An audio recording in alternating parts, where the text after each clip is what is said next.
At least 2 oil tankers have reportedly arrived in Venezuela in recent days, with other vessels navigating toward the Venezuelan coast, despite the Trump administration's blockade.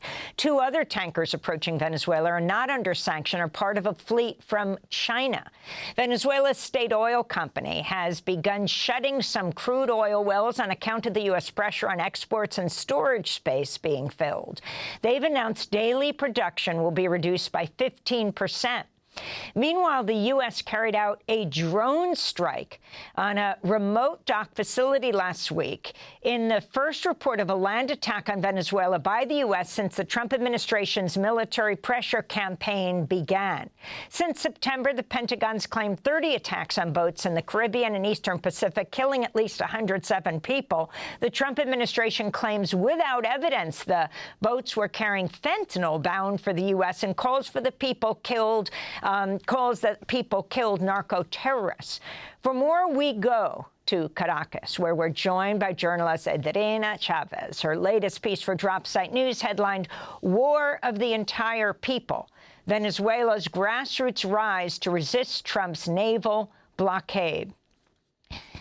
Andreína, can you start off by talking about the response to this latest news?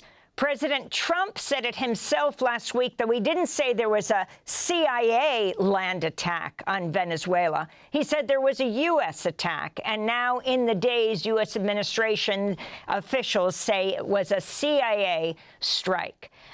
If you can talk about both that, the killing of people in these boats, and how the people of Venezuela are responding. Thank you so much for having me. And yes, so as you know, in the last 4 months, since August specifically, the United States has been amassing a large military buildup in the Caribbean under the pretext that they are fighting drug trafficking. And under that pretext, they have been bombing dozens of small boats in the Caribbean and the Pacific, and they have killed over 100 people. Now, there is absolutely no evidence so far that these people, these civilian boats, were actually drug trafficking. There is no evidence of that. And in fact, if you look at the data, international data, you will find out that Venezuela doesn't produce cocaine or fentanyl. So the narrative that the United States is pushing, that these boats were coming from Venezuela and were carrying drugs and they were heading for the United States, doesn't really rely on any verifiable evidence. Cocaine and fentanyl are not produced in Venezuela. Cocaine is mainly produced in countries like Colombia, Peru, Bolivia, and only less than 10% of that cocaine produced in those countries passes through Venezuela. Less than 10%. That means that more than 80% of the cocaine that is produced in Latin America reaches the United States via land, via Central American nations that are actually allies with the US government, and via the Pacific. So the idea that these folks are carrying drugs that are coming from Venezuela and heading to the United States is not credible. And in the case of fentanyl, fentanyl is produced in North American countries, and it reaches the United States by land through the Mexican border. So basically, the United States is killing people in the Caribbean and the Pacific with absolutely no evidence. In fact, United Nations experts have already made it very clear that these are extrajudicial killings. And even if there was the suspicions that these boats were carrying drugs, the correct procedure will be to seize and to detain the people, to detain the boats. And the United States is not doing that. They're just killing them. And why? You have to ask yourself, why is the United States simply killing these people, bombing these civilian vessels instead of doing the correct procedure?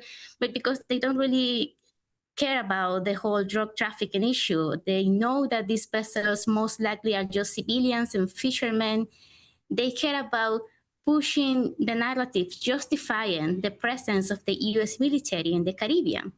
For what? So they can arrive to this exact moment right now, in which the United States, the President Donald Trump, has announced that Venezuela is now under a naval blockade, a total blockade against Venezuela, and is now seizing all tankers in Caribbean waters. The first oil tanker was actually seized on December 10, and the tanker was later taken to Texas to unload the oil because Trump said that the United States would simply kick the oil that these tankers were carrying. The second tanker Andreína, was... Andreína, I just wanted to ask you about this issue of Trump claiming that Venezuela in the past has taken oil that belongs to the United States. If you could comment about that. And also, you've written about the Commune movement. Most people in the United States have no awareness of the vast Commune movement that's developed in Venezuela in recent years. If you could talk about the communes, how they arose.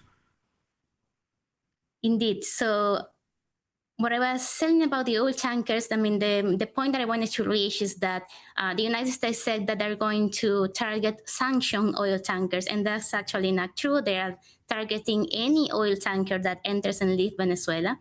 And this is with the purpose of creating economic asphyxiation. That is the purpose. I was actually listening to an interview of Elliot Abrams yesterday, and he was saying, you know, he was the special envoy for Venezuela during Trump's first administration.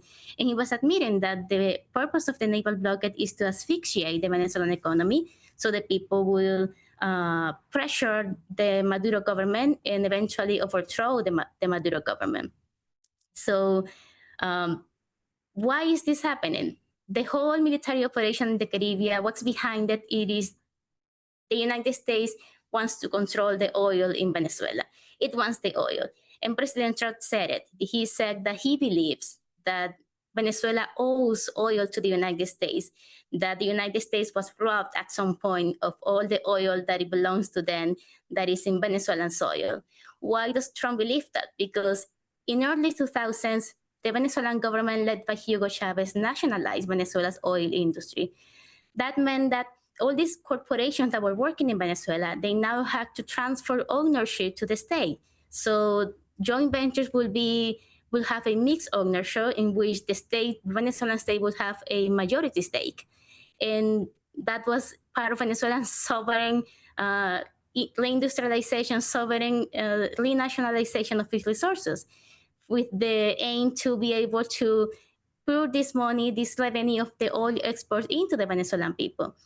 A lot of corporations, especially ConocoPhillips, ExxonMobil, they didn't like the idea that the Venezuelan state was going now to have a majority stake in joint ventures. So they decided to leave Venezuela, and they abandoned their oil facilities in Venezuela. And they began claiming through international arbitration, they began trying to claim some sort of compensation for this nationalization process. And right now, what Trump is saying is that Venezuela owns oils. The Venezuela needs to give the United States all this oil that, according to him, was stolen simply because we nationalized our own resources. So that is what Trump is saying. And actually, very recently, he claimed that he was bombing a drug facility in Venezuela, in a port in Venezuela. And just to clarify, there's actually no verifiable evidence that this attack happened so far. We don't have any evidence. There is no witness that this attack happened. We don't know the location of the alleged attack. The Venezuelan authorities have not said anything, acknowledged that there has been a strike in Venezuelan land. So we don't know anything about that. And it's important to clarify that we don't have actual confirmation about it. Now, what you were asking about... Andreína, we only have a little bit of time left. Could you talk about the communes, how they have arose and their role in trying to prevent regime change by the United States? Indeed. So the Venezuelan communes and Venezuelan popular organizations in general have responded to Trump's claims that he owns the Venezuelan oil with a very strong response, saying that they're going to defend sovereignty, they're going to defend Venezuela's self-determination. And they have also sent this message. I was speaking with Lana Bielma, who is a spokesperson for El Maizal Commune, and she reminded me of something that is very true. Venezuela is not the same country that was 10 or 5 years ago. Right now, Venezuela doesn't depend on essential imports for people to be able to eat or to have medicine. We're now producing almost 100% of the food that we consume. And that is because Venezuela's popular organizations, During the worst times of the economic crisis in between 2017 and 2020, when Trump applied the first sanctions against Venezuela, during those times, we learned that we needed to diversify the economy. We learned that we needed to create a sovereign production, that we needed to create sovereign distribution systems in Venezuela. So we couldn't be led to starvation, which is what the Trump administration is trying to do right now. They're trying to starve the Venezuelan population by creating this naval blockade. So Venezuelan communes are pledging alliance to defending the country from this imperialist attack. For those who don't know, Venezuela has a communal movement. Communes in Venezuela began to form around 2009, and they were part of Venezuela's political transformation into a more society. The whole point of communes is that people from the same communities or who share the same territory, they unite and they organize to manage their own resources, to manage their own communities. In the case of rural communes, they organize to produce food, to produce services, to process food, and to distribute that within their own communities and even communities beyond the commune. So this is the response that Venezuelan communes and popular organizations in general are given in the face of this new. We want to thank you for being with us and encourage people to read your article at Dropsite News. Andreína Chávez speaking to us from Caracas. The article, War of the Entire People, Venezuela's Grassroots Rise to Resist Trump's Naval Blockade. Thanks for watching Democracy Now! On YouTube. Subscribe to the channel and turn on notifications to make sure you never miss a video.